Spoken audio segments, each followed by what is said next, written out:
નમસ્કાર. જીમ કોલિન્સના એક પ્રખ્યાત પુસ્તક ગુડ ટુ ગ્રેટમાં એક એવો સવાલ છે જેણે ઘણા બધા લીડર્સને લાંબા સમય સુધી વિચારતા કરી દીધા છે. તો ચાલો આજે એ જ બ્લુપ્રિન્ટને સમજીએ જે આપણને બતાવે છે કે અમુક કંપનીઓ કેવી રીતે માત્ર સારી કામગીરીથી આગળ વધીને હંમેશ માટે મહાન બની જાય છે.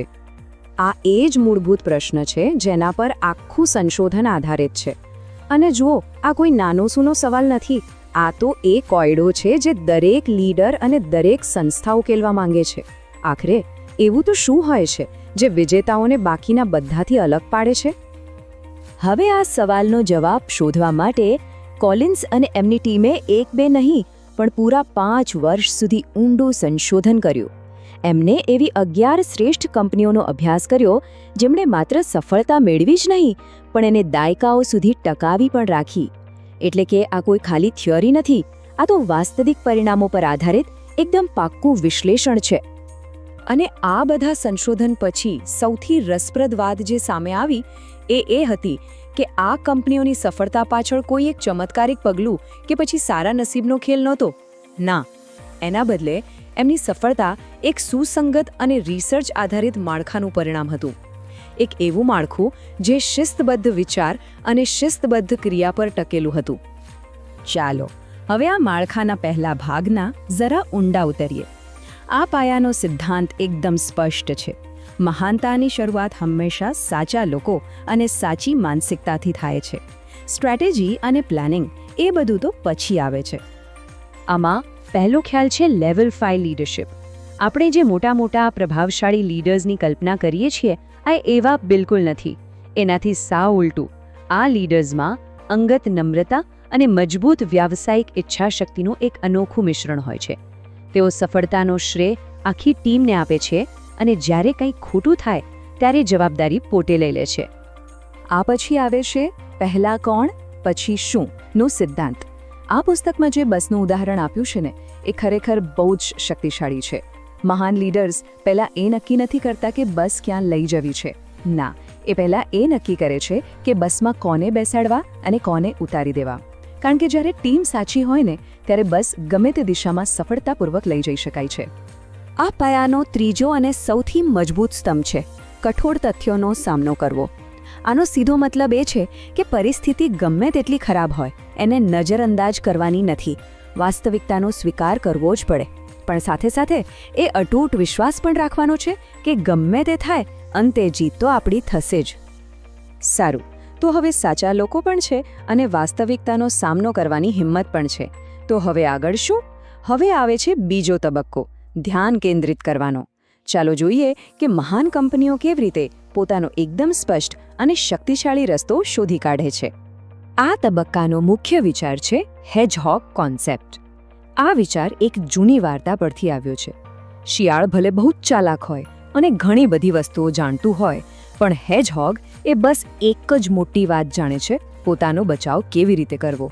બસ આ જ ફિલોસોફી મહાન કંપનીઓ અપનાવે છે. તેઓ એક જ મુખ્ય ક્ષેત્ર પર ધ્યાન કેન્દ્રિત કરે છે જેમાં તેઓ દુનિયામાં શ્રેષ્ઠ બની શકે છે. તો આ હેજહોગ કોન્સેપ્ટ શોધાય કેવી રીતે? એના માટે 3 સવાલોના જવાબ શોધવા પડે છે. પહેલું, કોઈ સંસ્થા દુનિયામાં કઈ બાબતમાં શ્રેષ્ઠ બની શકે છે. બીજું, ટીમમાં કઈ બાબત માટે ઊંડો જુસ્સો એકદમ દિલથી લગાવ છે. અને ત્રીજું, કયું પરિબળ છે જે આર્થિક રીતે સંસ્થાને સતત આગળ વધારશે. અને જ્યાં આ ત્રણેય વર્તુળો ભેગા થાય છે બસ એ જ છે હેજહોગ કોન્સેપ્ટ. તો હવે લોકો પણ છે અને ફોકસ પણ છે, પણ આ ગાડી મેં દોડાવી કઈ રીતે? અહીંથી શરૂ થાય છે ત્રીજો અને અંતિમ તબક્કો જે સમજાવે છે કે કેવી રીતે આ સ્પષ્ટ દૃષ્ટિને એક એવી ગતિમાં બદલી શકાય જેને કોઈ રોકી ન શકે. અહીં શિસ્તની સંસ્કૃતિ સૌથી મહત્વનો ભાગ ભજવે છે. અને શિસ્તનો મતલબ અહીં કડક નિયમો કે તાનાશાહી નથી, બિલકુલ નહીં. આનો અર્થ છે એવા શિસ્તબદ્ધ લોકો જેમને મેનેજ કરવાની જરૂર નથી, જેઓ જાતે જ શિસ્તબદ્ધ પગલાં લે છે અને જેઓ એક સિસ્ટમમાં રહીને પણ આઝાદીથી કામ કરે છે. આ એક જવાબદારીની સંસ્કૃતિ છે. અને હા, ટેકનોલોજીનું શું? આ મુદ્દો સમજવો ખૂબ જ જરૂરી છે. મહાન કંપનીઓ ટેકનોલોજીને સફળતાનું કારણ નથી માનતી. એના બદલે તેઓ ટેકનોલોજીનો ઉપયોગ ફક્ત એક એક્સેલરેટર તરીકે કરે છે. એટલે કે એમણે જે ગતિ પહેલેથી જ બનાવી દીધી છે ને બસ એને વધુ તેજ કરવા માટે.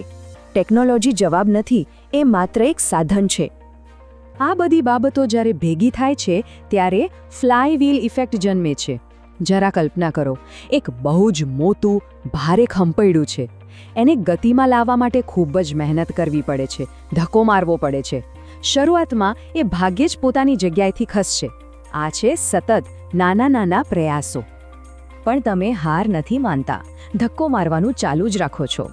દરેક ધક્કા સાથે પૈડું થોડું વધારે ફરે છે અને ધીમે ધીમે ગતિ વધવા લાગે છે.